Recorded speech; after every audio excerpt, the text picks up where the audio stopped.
Bonsoir tout le monde. Voilà, un cours, je sais que j'ai pas fait de cours depuis longtemps parce que les fêtes et j'ai travaillé, même juste le jour des l'avant-veille des fêtes, la veille des fêtes, pardon. Donc j'ai eu beaucoup de mal à faire à sortir un cours ces derniers temps. Donc je m'en excuse. On m'a demandé oui, où sont tes cours? Est-ce que tu fais des cours? Est-ce que tu ne fais plus de cours? Non, non, je continue. On est dans une période un petit peu, on va dire, pas compliquée parce que c'est les fêtes, Baruch Hashem, mais dans une période, on va dire, où le temps était tellement cher que j'ai pas réussi donc à faire ce que je devais faire par rapport à ma chaîne YouTube. Donc on va commencer, tout simplement, on va directement rentrer dans le vif du sujet. Et on va parler encore un peu de Bereshit. Et je vais enchaîner avec la paracha de Noach. Et vous allez voir que les choses sont pas si simples que ça. Le livre de Bereshit étant le livre le plus complexe, le plus obscur, pas dans le sens négatif du terme, mais le plus fermé, on appelle ça Satoum, un des livres les plus, on va dire, secrets. C'est le livre le plus secret de toute la Torah, puisque une grande partie, la partie la plus grande du monde de la Kabbalah, sort du livre de Bereshit, provient du livre de Bereshit. Le livre de Bereshit va poser le premier jour de la création les bases au niveau temporel, au niveau de la création de tous les mondes, d'accord, y compris les mondes supérieurs, le monde de la matière, Haaretz, les mondes supérieurs, Shamaim, Bereshit bara Elokim et Shamaim ve et Haaretz. Et finalement, on va voir que finalement, on n'est pas du tout sur un terrain clair, et si, on va dire, si dévoilé que ça, même exactement le contraire. Akadosh Baruch Hu, par le livre de Bereshit, va donner ce livre à Moshe, qui est le premier livre de la Torah, mais en même temps, c'est le livre par excellence qu'il va falloir ouvrir, qu'il va falloir comprendre, qu'il va falloir, où il va falloir faire beaucoup, beaucoup d'efforts pour pouvoir un petit peu comprendre euh, ce qu'il a à donner au monde et au peuple juif en particulier. Sortez-vous de l'esprit que, et c'est une grande erreur, de croire que le livre de Bereshit est comment le monde a été créé. Même si effectivement on parle de 6 jours de création, après il y a le Shabbat, on parle, oui, de création, de Shamaim, des cieux, de la terre, on parle de la création des animaux, de l'homme, des planètes, de la lumière. Mais finalement, le livre de Bereshit est tout sauf un livre de science, et tout sauf un livre d'astrophysique ou même de physique. Très loin de là. Le message de Bereshit est finalement pas le comment le monde a été créé, même s'il a des aspects comme ça extérieurs de comment le monde a été créé, mais pourquoi le monde a été créé. Et il a été créé pourquoi? Pour le Réchit. Il a été créé pourquoi?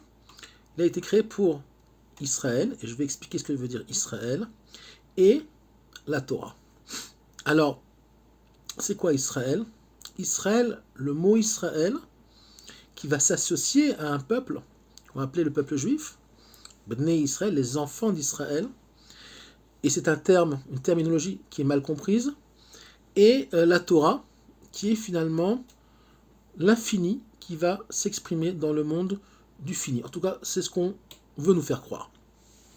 Et que finalement, la Torah, même si elle est très concrète, et qu'effectivement, il y a une histoire et il y a, on va dire, une chronologie apparente, si on étudie profondément, on se rend compte que finalement, la chronologie n'est qu'un prétexte, même si l'histoire a vraiment existé, Abraham, Yitzhak, Yaakov, l'arche de Noé, etc., toute l'histoire du Gan Eden, il faut comprendre ce que ça veut dire, c'est pas du tout un jardin avec des oiseaux et des bêtes gentilles et où tout était beau et resplendissant.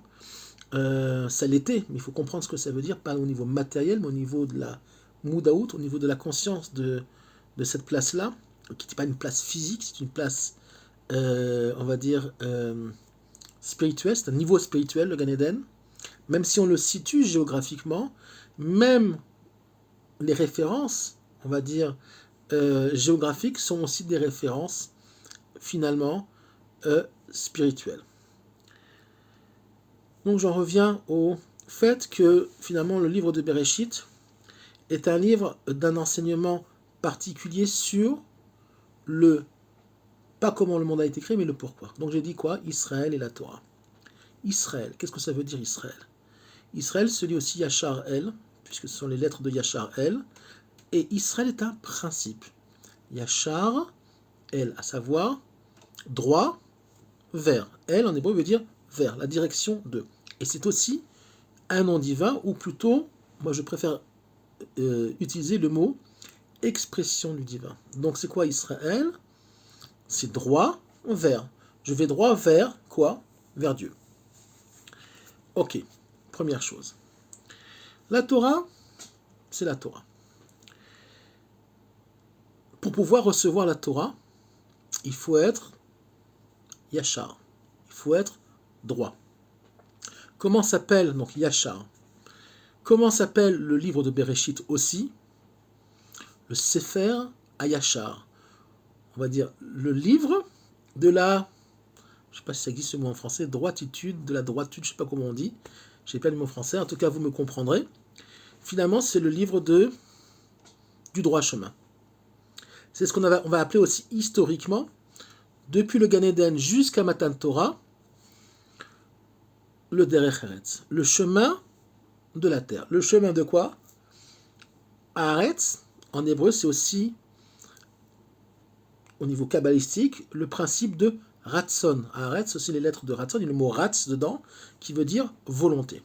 Donc le livre des bonnes volontés, le livre de la volonté de, en tout cas, le potentiel de bien faire, qui va s'exprimer par Abraham, Yitzhak et Yaakov, Noach aussi, mais Noach n'est que, on va dire, et Adam ne sont que encore les précurseurs, mais ceux qui vont graver dans l'univers, dans le monde, on va dire, les principes de la connexion au maître du monde, ce sont Abraham, Yitzhak et Yaakov, et de là vont naître non seulement ce qu'on appelle les trois grandes religions, à savoir l'islam par le biais d'Ishmaël, Esav, l'Occident, et Yaakov, qui va devenir Israël, qui va s'appeler Israël, mais aussi même le brahmanisme en Inde, par le fait que Abraham a eu aussi des enfants, et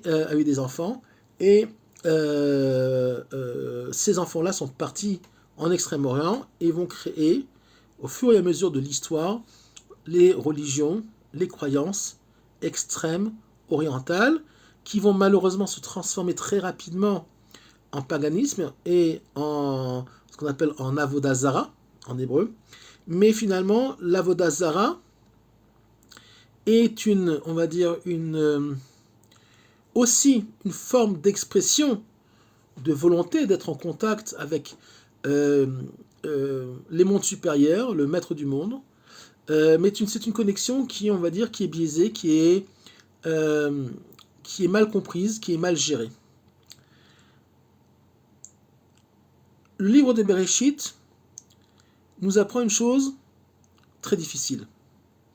C'est que pour ceux qui savent le lire, pour ceux qui ne savent pas le lire, qui savent l'étudier, et pour ça on a des grands maîtres, d'accord, comme le Hari Akadosh, et plus récemment dans le monde francophone, le Rav Ashkenazi, le Rav Uri Cherki, qui nous explique que finalement, le livre de Bereshit nous sort de nos certitudes.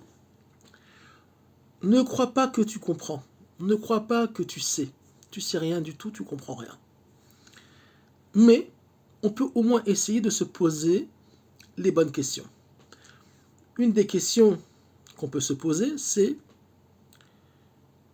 finalement pourquoi on nous parle de Tohu Vevohu. C'est quoi le Tohu Vevohu, le Tohu Bohu en français? C'est tout simplement un principe de monde où tout y est, toutes les énergies y sont, mais elles ne sont pas encore mises en place, elles ne sont pas encore exprimées. Comme un déménagement, où vous avez tous les cartons à la maison déjà, vous avez fait venir tous vos cartons, vos assiettes, vos livres, vos vêtements, etc. Mais rien n'est encore rangé dans la maison. C'est pas un chaos, c'est une forme de chaos, oui, mais tout y est. Donc finalement, c'est un faux chaos. C'est tout simplement une forme d'obscurité qui demande finalement, qui va entraîner, quand il y a un chaos, une demande d'ordre. On a besoin d'ordre. Comment commence la Torah? Bereshit, bara, Elohim et Hashamayim, ve'et haaretz. Là, on est déjà dans l'ordre. Premier passouk de la Torah, premier verset de la Torah, on est ordonné. On crée, il y a Bereshit. Le mot Bereshit demande 1 milliard d'années d'explication. D'accord? D'ailleurs, dans le mot Bereshit, il y a les lettres de Yasha, on a le Yud, le Shin et le Resh. D'accord? Mais c'est clair. Quoi, apparemment clair. C'est pas si clair que ça, puisque même le mot Elohim, jusqu'à aujourd'hui, on ne sait pas exactement ce que ça veut dire. Les kabbalistes, les grands maîtres de la Kabbalah nous expliquent que, pour faire ça simple, c'est une expression du divin qui va exprimer le monde des limites, d'accord? Le monde de l'ordre, le monde aussi de ce qu'on va appeler plus tard le din, d'accord? Le jugement. C'est quoi le din? C'est quoi un beit din? Donc un tribunal en français. C'est quoi un tribunal? C'est quelque chose, c'est un organisme qui est là pour mettre de l'ordre quand il y a désordre. Si quelqu'un, par exemple, a un portable et qu'on lui vole, ok, il l'a acheté, il a travaillé pour ça, en principe, ou même s'il a reçu cadeau, peu importe, c'est à lui, d'accord, on respecte la propriété privée. Quelqu'un vient lui voler, on rentre dans un monde de désordre. Donc il faut un bed-din, on l'attrape si on peut, on le place devant un juge, et le juge va remettre les choses en ordre. Il va devoir rendre le portable. S'il ne l'a pas revendu, il doit au moins rembourser la valeur de ce qu'il a volé, et même peut-être donner des dommages et intérêts pour les violences éventuelles qui ont été créées. Donc finalement, c'est une explication kabbalistique du mot Elohim, mais le mot Elohim, jusqu'à présent, renferme des secrets inimaginables, puisque c'est un des noms, ce qu'on va appeler un des noms divins, même si, il faut faire très attention, on sait que dans le judaïsme, Dieu n'a pas de nom, il n'a que des expressions, et c'est très important de toujours le répéter et de le retenir. Dieu n'a pas de nom, Dieu on ne sait pas ce que c'est. Quand je dis Dieu on ne sait pas ce que c'est qu'on parle de son essence, et même quand une personne quitte ce monde, il ne rencontre pas Dieu de l'autre côté, il va rencontrer des expressions du divin plus claires. Dieu va s'exprimer sans... Ça dépend dans quel monde vous allez arriver de l'autre côté, parce qu'il y a beaucoup de monde de l'autre côté, plusieurs niveaux de conscience, et suivant le niveau de conscience que vous aurez créé dans ce monde-là, alors vous aurez accès à plus de clarté, plus de compréhension. Mais Dieu lui-même, son essence, on ne la connaît pas, et on ne la connaîtra jamais. Même dans le monde futur, ce qu'on appelle le Olam Haba, on ne verra jamais Dieu, on ne comprendra jamais ce que c'est l'essence du divin. Impossible. Pour une création, nous sommes des créations, donc l'homme, il est impossible, même pour notre Neshama, pourtant elle est Chelek Eloka Me'al Mamash, elle fait partie du divin, mais évidemment elle n'est pas le divin lui-même, mais c'est comme des étincelles du divin. Il est impossible, en tant que créature, d'accord, de comprendre le Créateur. Mais, par le biais de la Torah, Dieu s'exprime, Dieu va exprimer ses volontés, et ces volontés vont s'exprimer par un mot qu'on va tout de suite trouver dans le premier verset de la Torah, qui est Haaretz. Haaretz veut dire aussi, d'abord qu'on parle de Haaretz, c'est Eretz Israël, toujours dans la Torah, et ça c'est un sujet en soi aussi. Haaretz, c'est aussi les lettres de Ratz, je l'ai expliqué, de Ratzon. Finalement, que veut Dieu de la création? Qu'il soit en contact avec lui. À savoir que Shamaim, les mondes supérieurs, si on peut appeler ça comme ça, les mondes spirituels, en tant que tels, ne valent rien, Si les mondes d'en bas, si les créatures créées, et on parle de l'homme, finalement, ne provoquent pas l'amour, ne provoquent pas la relation avec le maître du monde. Le Baal Shem Tov va enseigner une chose très importante, il va rajouter dans l'arbre des Sphirot, entre Chochma et Bina, il va rajouter le Da'at. Da'at, en hébreu, a plusieurs significations. Première signification la plus profonde, c'est la création de l'intimité entre deux choses. Quand un homme a une relation intime avec sa femme, dans la Torah, on dit la da'at. On dit donc la connaissance. C'est quoi? C'est tout simplement rentrer dans l'intimité. Que veut Dieu de nous? Qu'on rentre dans l'intimité du Créateur. Dans son essence, non? Mais dans son intimité, ça veut dire qu'on soit tout simplement dans un contact proche, émotionnel, intellectuel, avec le maître du monde, et ça passe uniquement par l'étude de la Torah. C'est quelque chose qui est en nous, mais qu'il faut développer. Donc, que veut le maître du monde? Un lien entre Shamaim et Haaretz. Qu'il y ait à Haaretz une volonté, un ratson, d'être en contact avec Shamaim, qui va représenter, on va dire, les expressions plus fines, plus spirituelles du divin dans la création. Après, on rentre dans le deuxième verset, et ce deuxième verset va être très intéressant, puisqu'on va parler du Tohu Vevohu, donc du Tohu Vevohu, où on va nous expliquer que finalement, le monde, même si dans le premier verset, on est dans un monde où il y a une création, il y a un principe qui a été créé, on ne parle pas dans le premier verset du tout de la création de la planète Terre ou des planètes dans le monde, puisque ça vient qu'à partir du 4e jour. Donc on parle d'un principe. Shamaim ve'aretz, c'est un principe. C'est une façon de comprendre de Dieu. Dieu veut nous enseigner tout de suite ce qu'il veut. Il veut quoi? Le da'at. Le da'at, c'est aussi, j'ai oublié de le dire, c'est aussi la conscience. Tout ça, c'est la même chose. Quand un homme va avec sa femme, proprement, il est dans la conscience. L'un et l'autre sont dans une conscience commune. Donc on a parlé de quoi? De conscience commune et d'intimité.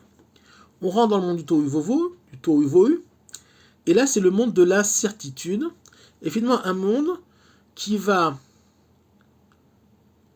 graver dans la création le principe du vide. Un faux vide, parce que le vide n'existe pas dans la Torah, mais d'un vide apparent, finalement un endroit, un principe qui va demander une dynamique, qui va provoquer une dynamique pour le monde, une dynamique de quoi? D'optimisme, de finalement, je sens qu'il y a un manque dans cette, on va dire, dans cette prise de conscience du monde qui est le Tohu Vovohu, qui est un monde où tout y est, mais finalement rien n'est à sa place. Et finalement, ce manque d'ordre va provoquer la volonté de créer l'ordre. Et c'est quoi créer l'ordre? Tout simplement, ça va demander à l'homme d'être l'associé du Créateur. C'est-à-dire que Dieu n'a pas créé un monde entièrement fini, c'est un très grand principe de Kabbalah, mais Dieu a posé, on va dire, les bases d'un monde en devenir. Pas qu'au niveau matériel, pas qu'au niveau on va dire, de transformer le monde, transformer la matière, l'industrie, l'agriculture, tout ce que vous voulez, mais aussi intérieur, à savoir que Dieu va demander à l'homme d'évoluer,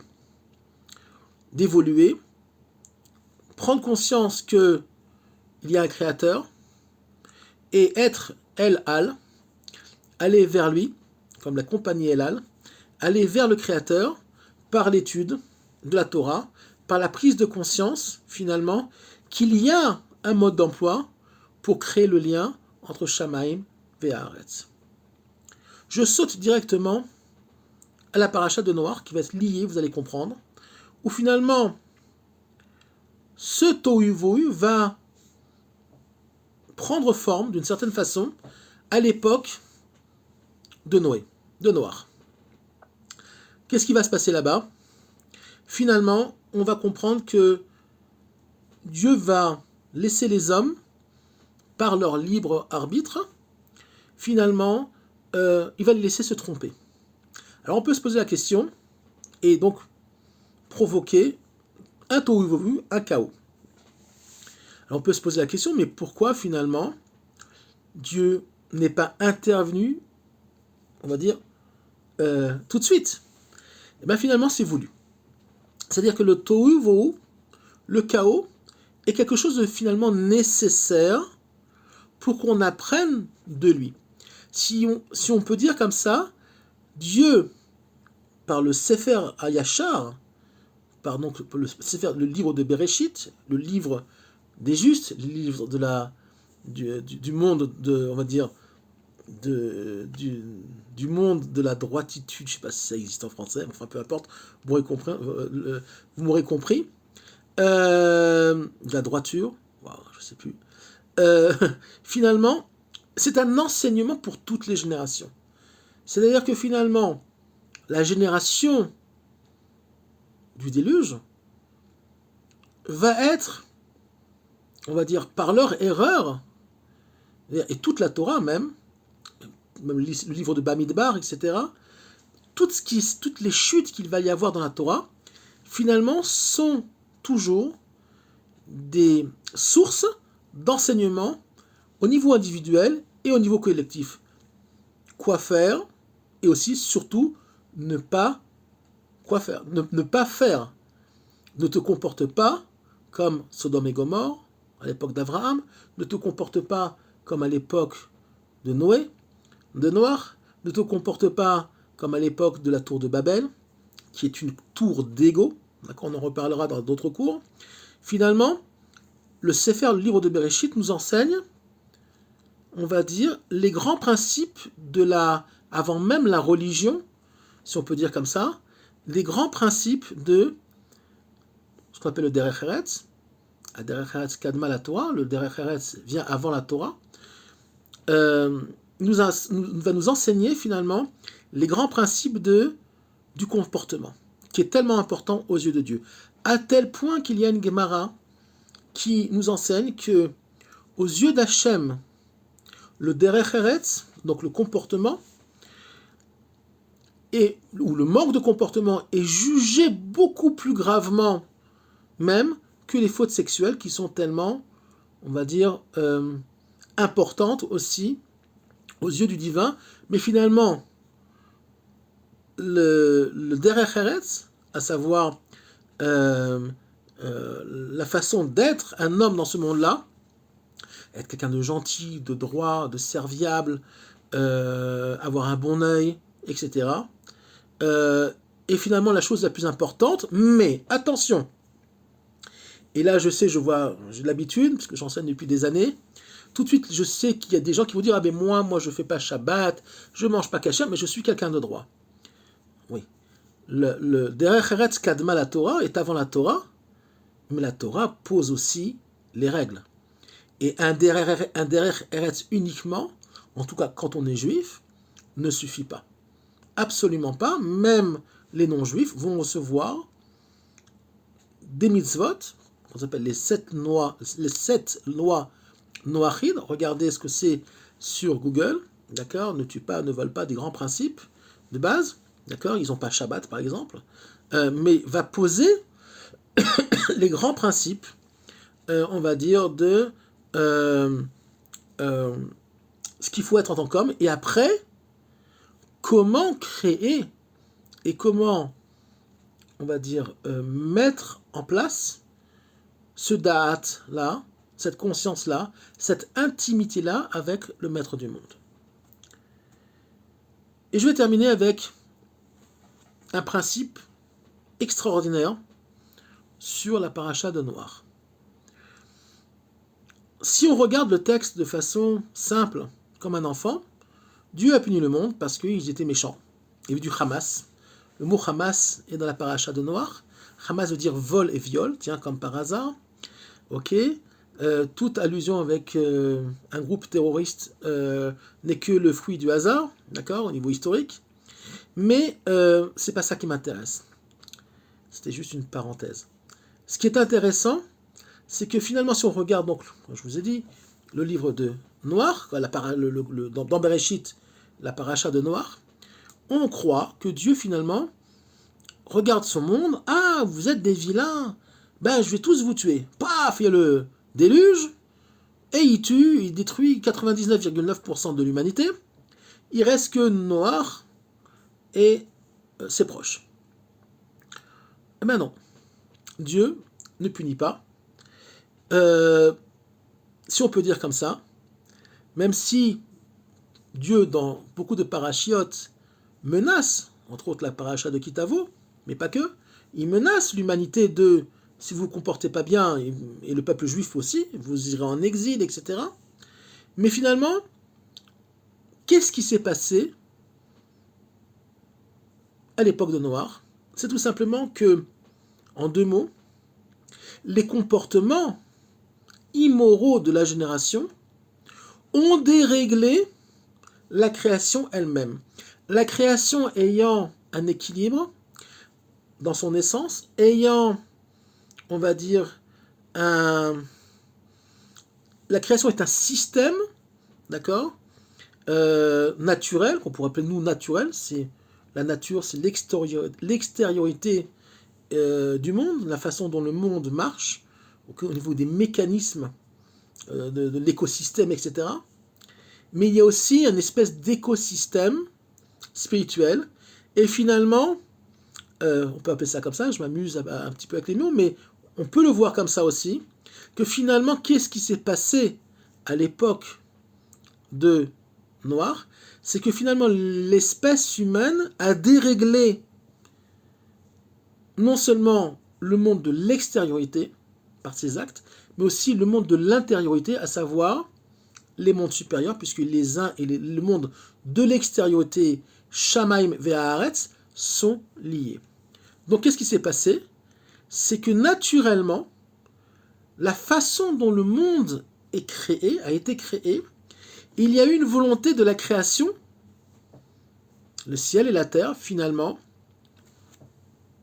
de se retrouver avant, dans une situation où, d'avant la séparation, il faut regarder dans le livre de Bereshit, il y a un moment dans la paracha de Bereshit, on sépare, il marqué que les eaux d'en bas et les eaux d'en haut se sont séparées. D'accord? Donc qu'est-ce qu'il y a eu à l'époque de la paracha de Noach?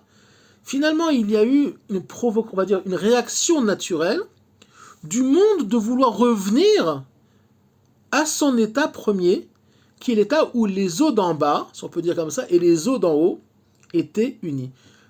En deux mots, ils ont voulu revenir vers le divin, revenir vers les origines du monde, ok, comme un peu pour dire, finalement, nous, on ne veut pas être abîmés par les êtres humains, on veut revenir à notre état originel. Donc finalement, Dieu ne punit pas. On n'est pas dans une vision chrétienne où on nous raconte du matin au soir que l'homme est un fauteur, est un machin, il va être puni. Ah oui, l'homme fait des erreurs, évidemment, mais on n'est pas dans, on va dire, sur un joug, ok, de mauvaise conscience toute la journée. Non, on ne parle pas de ça. Le monde est créé de façon à aller vers ce qu'il faut toujours de bien. C'est pour ça que, et je vais terminer avec ça, le monde, même si on peut le voir encore aujourd'hui, a des aspects, on va dire, négatifs. On peut avoir l'impression en ce moment d'être dans une époque de tohu vohu, où tout sort, on voit tout et n'importe quoi, des hommes qui deviennent des femmes qui deviennent des hommes, et on justifie tout ça, des mecs qui se font des piercings, qui se font des chirurgies, qui ressemblent à des monstres, on dirait des extraterrestres, je ne sais pas d'où ils sortent, d'accord? Et tout est permis, tout est juste. Si je veux me prendre pour une armoire ou pour une flaque d'eau, tu dirais, mais oui, ben, t'as le droit, on est dans les IL, bon, bref. on est dans un monde qui est en train de passer, de rentrer dans une période de tohu vevohu. Et qu'est-ce qui se passe quand on rentre, quand l'humanité se dérègle? On arrive à quoi? À une forme de destruction. Dieu a promis qu'il n'y aurait plus de déluge, mais il peut y avoir, par contre, il y a des textes là-dessus, un déluge de feu. C'est pour une troisième guerre mondiale ou autre chose. Je n'espère pas pour le monde, sincèrement, parce que c'est jamais bien et qu'on préférerait rentrer dans une résurrection pour Israël et pour le monde, on va dire, un peu plus facile. Comme disait le Rav Steinsaltz, quand on regarde le monde, il y a de quoi être déçu, de quoi être attristé, de croire que finalement l'homme n'a pas réussi à, on va dire, à faire ce qu'il fallait faire, c'est ce que le christianisme dit, mais nous on reste optimistes. Les juifs restent optimistes, que finalement, cet optimisme vient d'où?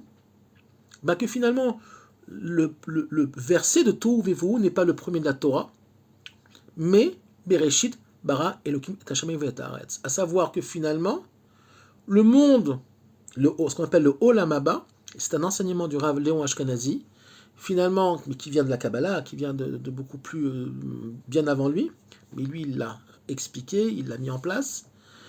Finalement, le monde, il y a de l'espoir, puisque finalement, on va dire, la route que va prendre le monde va vers le Réchit. On va savoir que on va, de toute façon, quoi qu'il arrive, se reconnecter, se fondre, rentrer dans l'intimité du Réchit, du pourquoi le monde a été créé, et Dieu nous enseigne, entre autres, que le monde a été créé. Pourquoi? L'Hétiv, pour faire du bien, pour des choses positives, pour le Tov. Donc finalement, même quand on voit des périodes chaotiques, comme la période actuelle, qui est finalement une période paradoxale, puisqu'on voit qu'Israël, d'un côté, réussit à la main haute en ce moment sur tout le Moyen-Orient. Ils ont surpris tout le monde à tout niveau, d'accord. On croyait que les guerres face au Hamas c'était impossible, face au Hezbollah sont impossibles, face à l'Iran est impossible. Finalement, tout ce qu'on fait, on réussit. Oui, il y a des pertes. Oui, malheureusement, on enterre des gens aussi, des papas, des frères, des parents. Mais d'un autre côté, il y a un paradoxe de très très grande réussite. Donc on ne rentre pas dans les comptes du Créateur puisqu'on ne peut pas les comprendre. Donc finalement, on voit que finalement, le monde a ses secrets, mais que les grandes lignes nous ont été données, et que finalement, le livre de Bereshit, qui est l'essence, qui est le livre des livres, si on peut dire comme ça, de la Torah, puisque le livre de Bereshit est le premier paragraphe donc, de la création, le premier jour de Bereshit, qui ne s'appelle pas le premier jour, qui s'appelle Yom Echad, et pas Yom Sheni, Shlishi, parce que tous les jours s'appellent, le deuxième jour s'appelle le deuxième jour, le troisième jour, le quatrième jour, etc. Le premier jour ne s'appelle pas le premier jour, il s'appelle le jour 1, le jour de l'unité. Pourquoi? Parce que dans le premier jour, il y a toute la création, tous les secrets de la création, toute l'histoire de l'humanité, tout est concentré dans le premier jour. Grand secret de la création, grand secret de la Torah, grand secret qui n'est expliqué que par le biais de la Kabbalah. Donc finalement, on doit rester optimiste, puisque finalement, la Torah nous enseigne que même s'il y a eu le déluge, finalement, il y a quand même eu Noach, et que finalement vont naître, un peu plus tard dans l'histoire, Abraham, Yitzhak et Yaakov, Yaakov qui va devenir Israël, et que finalement, on va y arriver, ça prend du temps, c'est difficile, la chute fait partie du monde lui-même, c'est-à-dire que le monde, Hachem a créé un principe qui est la chute, et la chute est là pour créer le manque, pour que le manque crée la dynamique et qu'on avance, d'accord, pour mieux faire. Les gens ne le savent peut-être pas, mais Israël, depuis le 7 octobre, d'accord, depuis le pogrom du 7 octobre, a été obligé bon gré, mal gré, de faire fonctionner tous les cerveaux du peuple juif, je parle de ceux qui vivent sur la terre, pour trouver des solutions à la guerre difficile à laquelle on a affaire actuellement, face à l'Iran, face au Hezbollah, face au tunnel du Hamas, etc. Et Israël a déposé plus de brevets en un an que tous les pays du monde rassemblés. Pourquoi? Parce que tous les jours sont déposés en ce moment des brevets dans l'optique, dans l'électronique, dans le monde malheureusement de l'optique militaire, ok, et beaucoup de choses qu'on ne sait pas, beaucoup de choses qui sont développées, qui restent extrêmement secrètes, mais qui auront aussi, on va dire, des répercussions civiles. Donc finalement, cette catastrophe du 7 octobre, a réveillé le Ham Israël, 2, l'a obligé de se réveiller et de la forcer finalement à trouver des solutions à des problèmes qu'on aurait pu mettre de côté et qu'on aurait pu dire bon, on réfléchira à ça dans 10 ans, dans 20 ans, dans 15 ans, dans 5 ans, dans 3 ans. Donc finalement, c'est ce qu'on appelle en français un mal pour un bien. Et tout le monde entier, la création elle-même, finalement, a en son sein une dynamique qui passe malheureusement parfois par des créations chaotiques, mais que finalement ce chaos-là est positif. Donc on voit que finalement dans le monde, il n'y a rien de négatif. Je vous souhaite une bonne journée ou une bonne soirée, je ne sais pas quand vous verrez le cours, et je vous demande particulièrement de partager ce cours qui est essentiel. Alors je ne dis pas qu'on a survolé Bereshit, on ne l'a même pas effleuré, mais on fait ce qu'on peut avec ce qu'on a et le temps qu'on a. Et il faudrait, rien que pour le premier verset de Bereshit, je vous jure que c'est vrai, plusieurs années pour commencer seulement à effleurer et à comprendre un tout petit peu ce qu'il veut dire. Juste en passant, le mot Bereshit a 720 combinaisons au niveau de ses lettres, puisque les lettres sont permutables, on peut faire 720 combinaisons. Entre autres, il y a Shabbat, Ira Shabbat, la crainte du Shabbat, Brit Esh, Alliance de feu, bref, Barashit, il a créé 6, etc. Le Zohar en explique, Rabbi Shimon Bar Yochai par le Zohar en explique uniquement 70, ce qui est déjà énorme. Mais rien que le mot Bereshit et le bête de Bereshit, ce sont des heures et des milliers d'heures d'explications et d'approfondissement. Je vous souhaite donc un travail aussi personnel dans l'étude de Bereshit et surtout partager ce cours qui est tellement important à mes yeux en tout cas, et j'espère que j'ai un petit peu effleuré et donné des réponses à peut-être certaines questions que vous pouvez vous poser. À très bientôt.